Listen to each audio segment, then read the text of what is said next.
They're going for silver, they're going for bronze. John Treacy has 100 metres to go.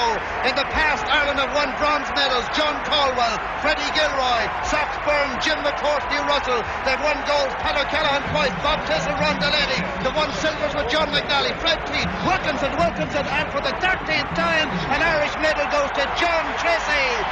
The crowd stand to the Irishman from Billiardstown and Waterford.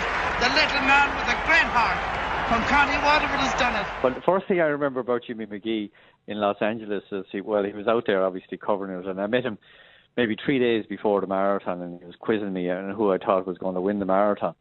And he said, he named various athletes. I said, no, I didn't think he was going to win. I didn't think he was going to win. And he was quizzing me, and he was kind of looking at me strangely because I really hadn't declared at that stage that I was definitely doing the marathon. Obviously then I met him after the race itself, and he did the interview then with me, and that was a very special time because it was a great celebration because Ireland hadn't won a medal in prior to that during 1984. So it was a great celebration of all the journalists that were there. But Jimmy did the interview, and he was full of passion, he was full of enthusiasm, and he carried all that joy over, And then I came back to Ireland, and I heard this fantastic commentary that went out to the Irish people, and I was blown away by it. But I think I suppose the special piece for myself is that now 30 years later, when I meet someone, they'll always refer to Los Angeles and the silver medal, and they'll always refer to Jimmy's commentary as well. So it's a tribute in terms of the quality of that commentary. And it was an honour for me to be listed along with 12 other Olympic athletes that have won medals for Ireland, and I was the 13th. But he captured that moment brilliantly on a very special occasion in my life.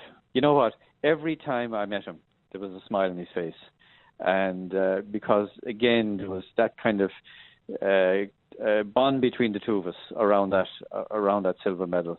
And the one thing that came through in that commentary was his passion about an Irish success, his enthusiasm, and boy did he capture that coming down the home stretch better than anyone else that I know. Michael Carruth is the champion of the Olympic Games.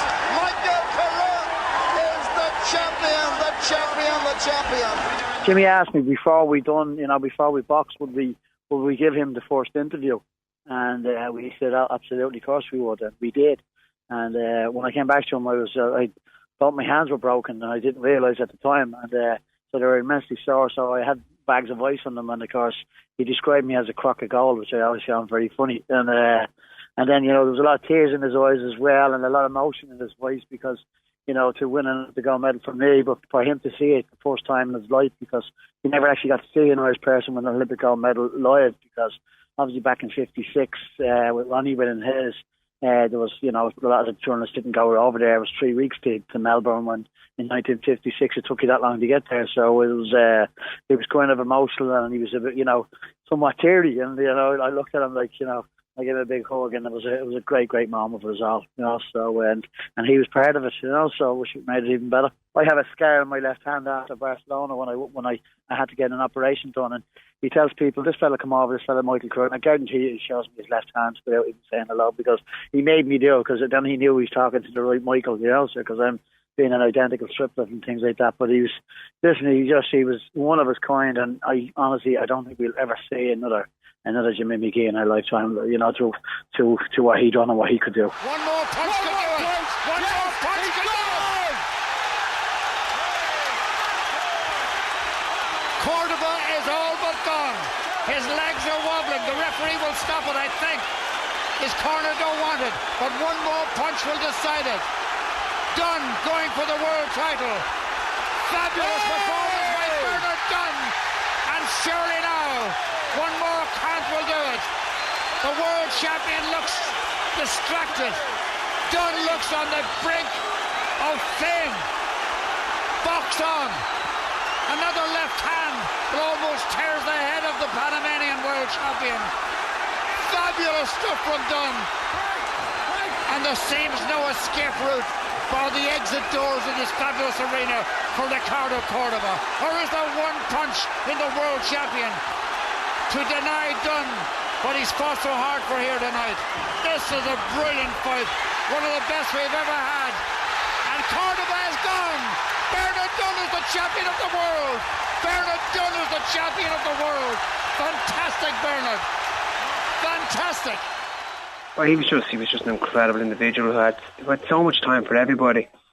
As everybody knows, had an amazing way of words, and I suppose I was very fortunate to get to know him personally, and and Jimmy would have been very, very good to me, through my amateur and professional career, and became a good friend, and would have spoken quite a lot just about my plans and where I was going, and he always had a good word and a bit of advice to say. One thing I'll always remember is Jimmy Dunne saying, Bernard Dunne's a world champion, and it's going to be forever a part of my life.